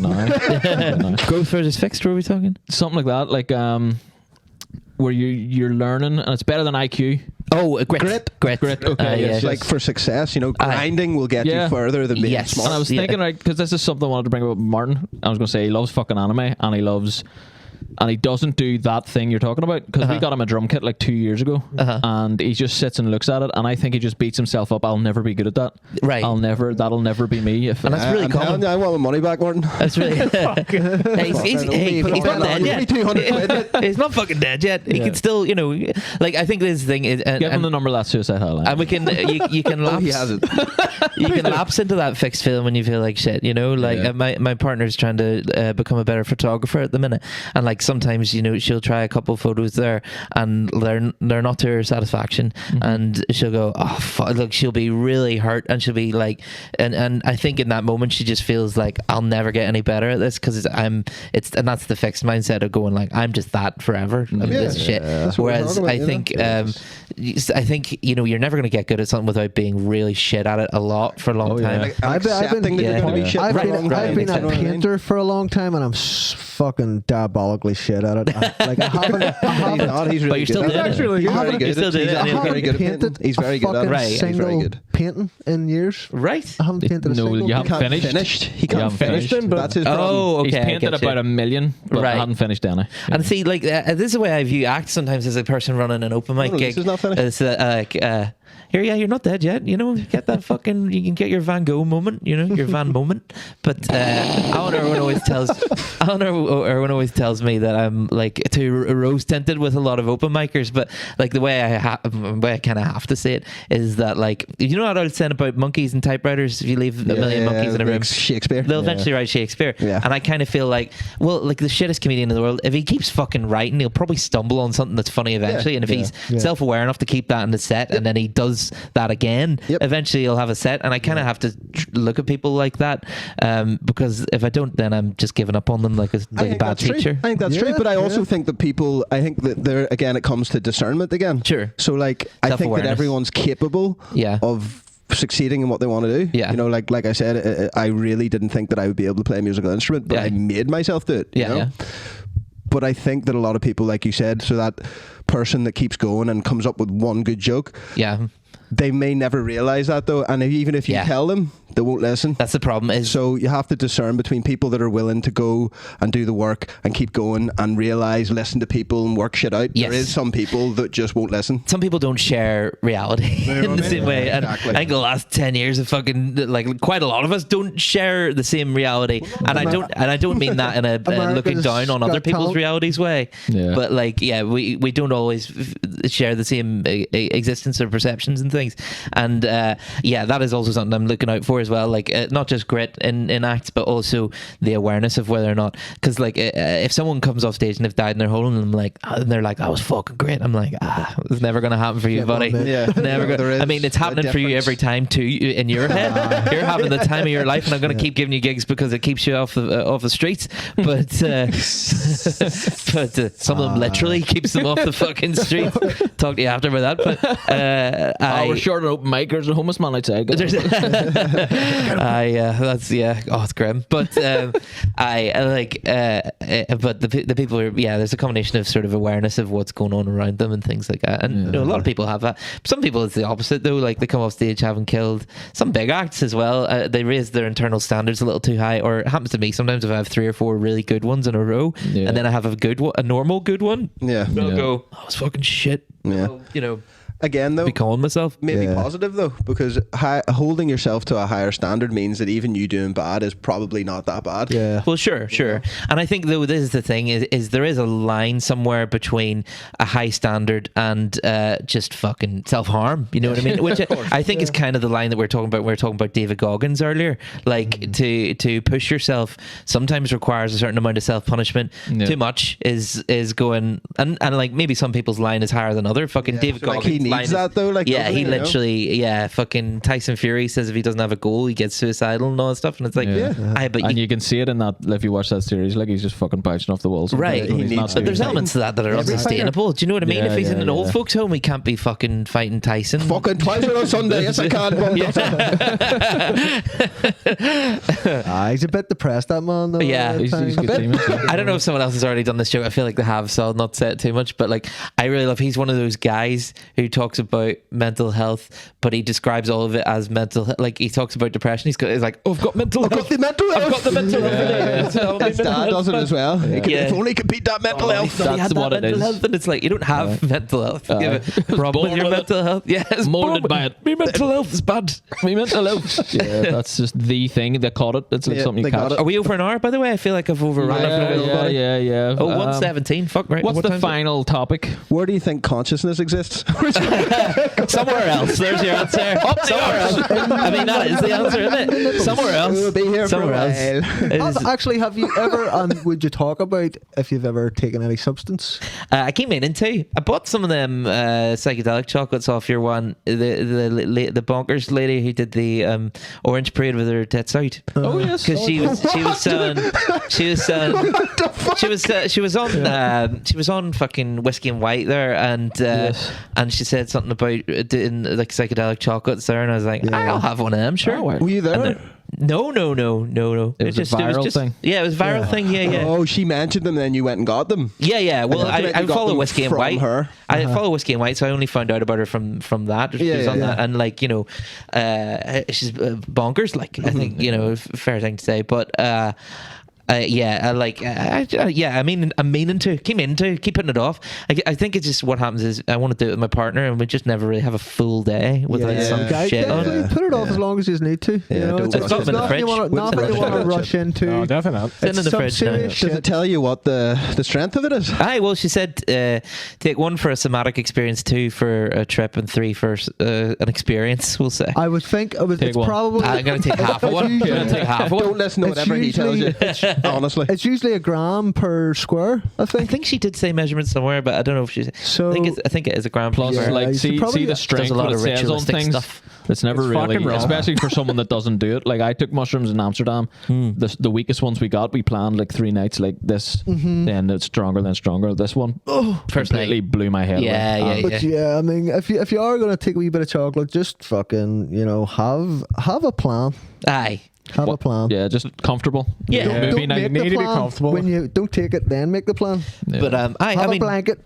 Yeah, have a movie and I think night. it's probably good for you to interact with your unconscious. Obviously, setting, as they say with psychedelics, you make sure the setting is good, and make sure you're in a good setting. Right. But plenty of times in a bad setting. Don't matter. Sometimes, you're fucked anyway. Yeah. Sometimes the demons come anyway. But I would engage with the unconscious anyway. I do a bit of dream interpretation, and I do a bit of there's a Jungian technique that weirdly Jordan Peterson never talks about. I feel like it's worth talking about, called active imagination, which was it's basically. He stays away from dreams quite a bit, Jordan. Yeah, it's weird, isn't it? There's a couple of stuff, and he did in ML Big lectures and all. I watched them a couple of years ago where it was a bit less, I think fair to say, ideologically focused. He's just talking about what his realm of expertise. Yeah, because he did grow himself in his own thought, you know what I mean? Sure. And in a couple different directions. But but there's a series of like 3-hour lectures and all. What was that? It's a hard on. That's what was this phrase? You just said something. Imagination. Active imagination. It's this technique where Carl Jung did it, and he had a massive fucking what some might call a breakdown or a breakthrough, all that shit. But breakthrough. He spent like years just doing it with himself, where he's just trying to empty his mind and then engage with whatever the unconscious threw up at him. And like when you do it, it's weird because you go, am I controlling this by accident? And I think the way he puts it is, even if you are, that's still the unconscious, if you know what I mean. So you can't do it wrong, even though you feel like you might be doing it wrong. But anyway, Carl Jung did that for years, and he had this weird spiritual journey. He wrote a book where he detailed. It's called The Red Book. It's fucking massive and it's fucking weird. Right. And it's I don't know if they even should have released it, because it's like, it's not really. It's his fucking. I mean, it's interesting. It's him. It's his entire unconscious, and it's this massive spiritual journey. And he had this sort of breakdown in the middle of it where he just fell into himself a little bit, and then he emerged from it supposedly in a better position. I'm going to make a course about it next year. Talk about dream interpretation, right? Try and interpret this, right? I had a dream last night. Go on. And I think I'm gay. I don't really know. It was like an apocalyptic world, right? That's besides the point. But one part of the fucking dream has me on like, what the fuck's going on?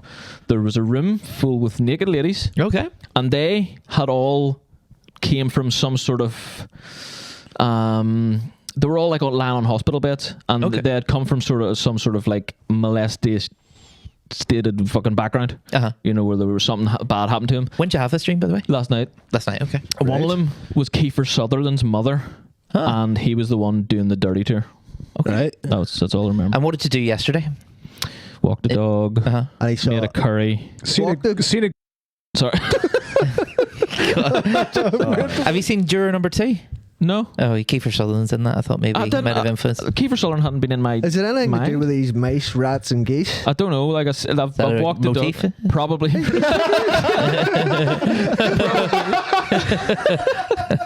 He's been going for walks. And seeing Like fucking the last crazy 3 shit. days, I walked a dog. There was a mouse in my pathway, and I, regardless, anyway, it was just sitting there, like it was alive. It was doing nothing, and it wouldn't move. And you I fucked was it like, back, and so that was so what I you was should've trying to learned. like gently push it into the bush so it wouldn't get like taken out by a hawk or something. Sure. So then the next day, dead rat on the same path. Dead rat. Oh, was it dead? I fucking said The second one was dead. That's why I the laughed my second head one was off. a dead thought it rat. was alive. It Look. was ready to No, it was get dead. away from you. And then the third day, same path, goose. Goose. I think the lesson there is to just leave things be. Yeah. Well, In the that dream? did. Don't fuck with things. So this happened in real life. Maybe the- Oh, no, the That's lesson not in real. life. Sorry. Here's I think another. Like my dreams have been weird. Oh, wait, no, here like we didn't that. finish the first one. Oh, Yeah. Kiefer Sutherland's mother and a room full of hurt women. Molested You had women. women. Please interpret Naked. that for him. Yeah. Okay.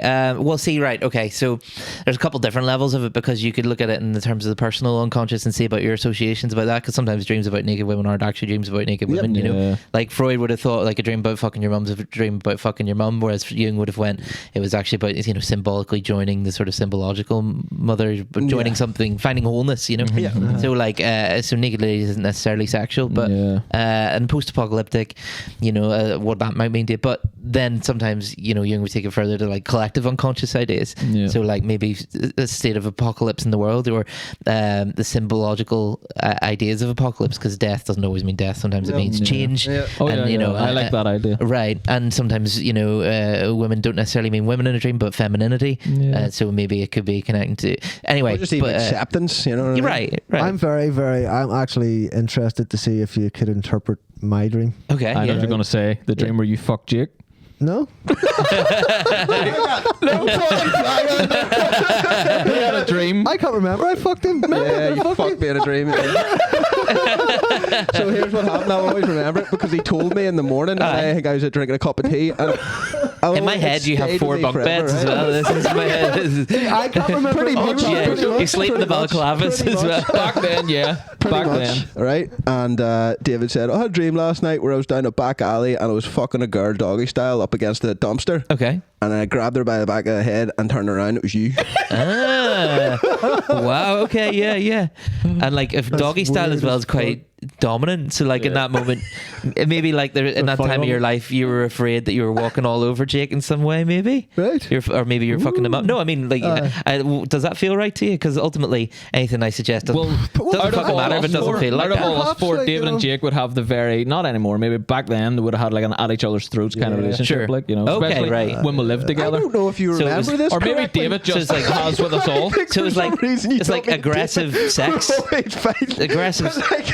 Well, here's what it is. David's just very. So it suggests that maybe the feelings of love that you have for your brother are mixed up with feelings of sort of aggression, perhaps. Maybe I don't know. Like the ultimate decider is you on whether or not the interpretation is correct. Because like if you're interpreting someone's dream and you get it right, usually they'll sort of go, "Oh, that feels right." If you know what I mean. Yeah. If it doesn't, I tell you why I don't really connect with anything you're saying is because I can't really remember the dream. Yeah.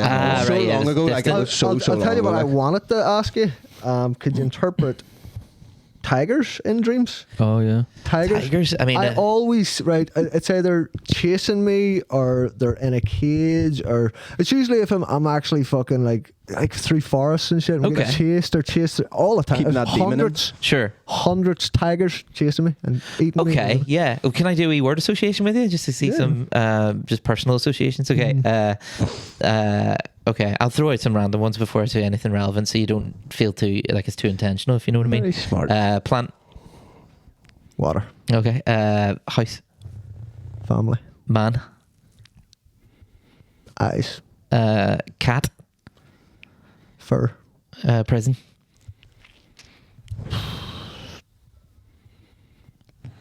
Locked away. Okay. Tiger. Stripes. Stripes. Ooh. Army. Army. Oh, okay. Army. Gun. Gun. One more gun. Bullet. Bullet. Oh, fuck. Okay. Yeah. I don't know. I mean, it seems like maybe that dream's about your relationship with again aggression, perhaps. Like if you associate with the army, bullet, gun, seems to me like there's an association And with locking away the locking anger, away, right? you Locking know? away that, but sometimes it's chasing you. Yeah. So it's like Well- the relationship you have with your anger is maybe that sometimes it feels like it's turned on you, or sometimes you're trying to imprison it rather than You're so integrate. Does that right. feel right? Holy Oh, fuck. good. Okay. Holy fuck. Okay. You're so right. That's David. That's literally David.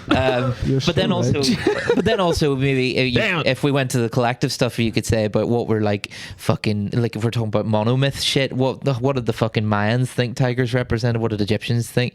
Like maybe that has something. Maybe it's about predatoriness or something. Maybe there's like an inner predator. Funny that you say mine there, because there was a dream specifically that I tried to paint. Actually, it was that interesting. Nice. That I must have been a tiger, and I was running through a jungle, and there was a big Mayan temple, and a fucking a tsunami was coming for us, for me, and I was looking in a puddle, and there was a reflection of me, not the tiger. Wow. Okay. So That's pretty. Yeah, that seems pretty telling. That it's. Yeah, I mean, like some people, the Gestalt folks, always thought that all dreams were just bits of you, and I think there's certainly some element of that that's true. It's like a Darren Aronofsky fucking film. Oh, Yeah. Gestalt's very fucking Darren Aronofsky. Like they used to try and do dream interpretation by making you pretend to be bits of your dreams. So I'm like, you're the tiger for a minute. Embody it. Can I be Kiefer Yeah. Sutherland's mother? Yeah. Go on then. Go on. Keith. Kiefer Sutherland's mother. What's your first association with Kiefer Sutherland? What's the first thing comes up? Stand by me. Yeah. Oh, okay. Children, Children, right, and friendship. friendship, growing apart. Yeah. all Something we're gave talking birth about. to friendship, and now it's wounded. Ooh, don't know. Maybe, but and it's so apocalypse as well. The end of something, maybe, Yeah, or the start of something else. or the start of something else. Yeah, tarot shit there. Women, inner feminine, maybe, Yeah.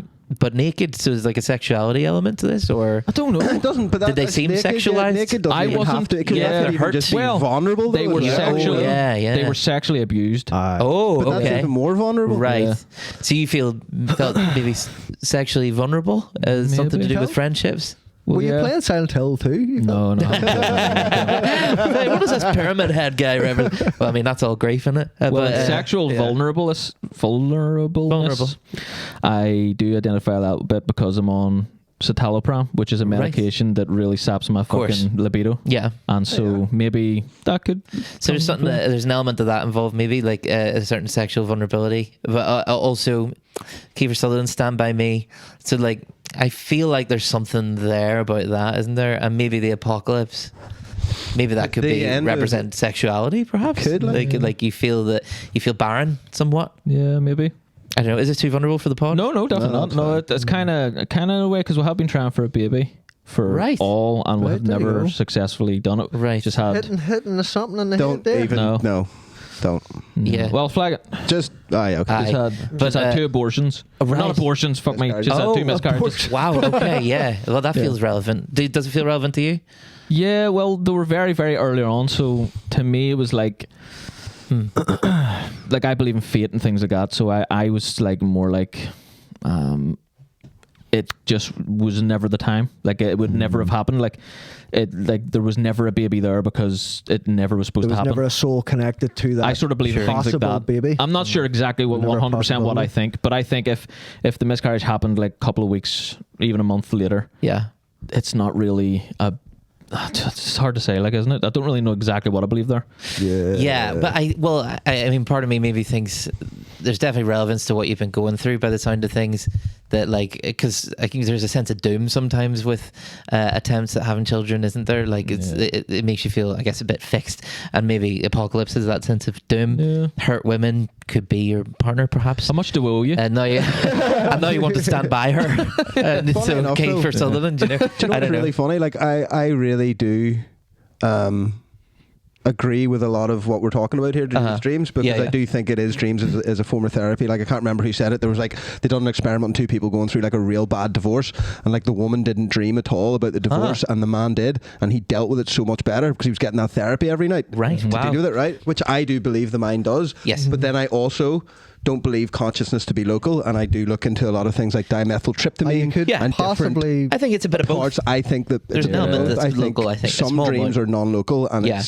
it's not anything to be interpreted. Yeah. It's where your consciousness is when it's flatlined from the television channel that it's tuned possibly into. in the I think there's something there too. somewhere. I think certainly. I still think there's value to interpreting it because it's nice to know where you've gone to. Of course. But yeah, I think I do think you're right. What was I going to say about that actually? Pardon me. Yeah, I think like, you know, the scientist in me wants to say, oh, sure, it's just films that play in your head. But even if it is, even if we live in the flattest, most rationalistic, boring world that exists, isn't it still good that it's getting you to talk about things that you wouldn't have 100%. talked about otherwise, you know? So do you kind of attest to that thing they're saying these days where there's no such thing as memory? It's all just streaming, and that's what we're doing when we're dreaming. We're just streaming something in real time, and that's why we can't remember it well. There's certainly some back into it. Like if you've ever, there's a book called Why Buddhism is Real, and they go to the idea of like how there's no self, and they say like neurologically, neurologically the mind is more like modular. That like what we call the self is just something that's kind of moving around all the time. There is no fixed, like, so it is literally just once you press pause or disconnect when you die or whatever, there was no memory of you. Right. Like you're literally just bandwidth. You're in a bandwidth streaming something in real time. I think the mind's like a radio, isn't it? That the consciousness is somewhere else and the mind is just picking it up. Well, data, then it's just like data like going out there. It's like your memories kind of become data for the universe. And that's why sometimes you can remember things and sometimes you can't. So it's almost like channeling. Yes. It's almost like channeling information. To go back a little bit to what you were saying about the dreams as therapy thing, I do think there's value to that. Like, I don't know if you're familiar with the EMDR at all. Have you done EMDR? So it's like a form of therapy that's specialised for people with PTSD, and I have a lot of fucking opinions on it, actually. Your man, eye movement. Sean Rand does a lot of it. Yeah, I think he does actually, yeah. And it's basically, originally it was eye movements. It was the idea that if you duplicate the eye movements you do during REM sleep, which is when you dream, that it can reduce stress symptoms with regard to PTSD memories. And because it's supposedly you're stimulating both sides of the brain, left and right, like that. And trauma is kind of a memory that's stuck in the drain, clogging shit up, spitting shit up, you know, and so it's kind of widening the drain, so to speak. Now, that idea of bilateral stimulation has been challenged and debunked and proven a lot. So I wouldn't stick that much water in it, but EMDR can be fucking weirdly miraculous for some people and do fuck all for other people. But it had a significant impact on my fear of flying for a while. But I do think, like if it was something like stimulating both sides of the brain, doing REM sleep eye movements, it does tend to lend itself to the notion that maybe dreams are healing or attempts at healing. But I 100% believe they are, because when you've had a dream, sometimes it does feel cathartic. And when you wake up, you know what I mean. And there is some ideas towards like spontaneous remission of depression or PTSD stuff, like from people who've managed to get a fuck ton of sleep. But obviously PTSD doesn't make sleep easy, you know.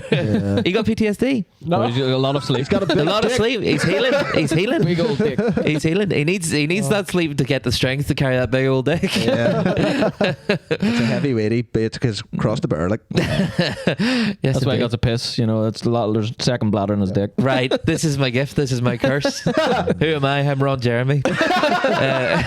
He also has a very big foreskin, so it takes nice. I got a actually cut. not all dick. It's a lot of force. Not sure Right. Oh shit. He tricks you. Right. Yes. He's the great pretender. Yeah. Tricked a lot of people to death. You know, in the Wizard of Oz, are like, who's the man behind the curtain? It's like, where's the dick behind this dick curtain? Why is there so much curtain? That feels like a good note to end on, doesn't it? Yeah. That's about right. It was Light. You beat me to it. That was probably That's one of the most very, very interesting Thank you very much. I really enjoyed podcasts. that. That was a very interesting have you podcast. anything to plug it on? Yeah, please, fuck, I've please, loads of please. shit to plug. Fuck, Jesus.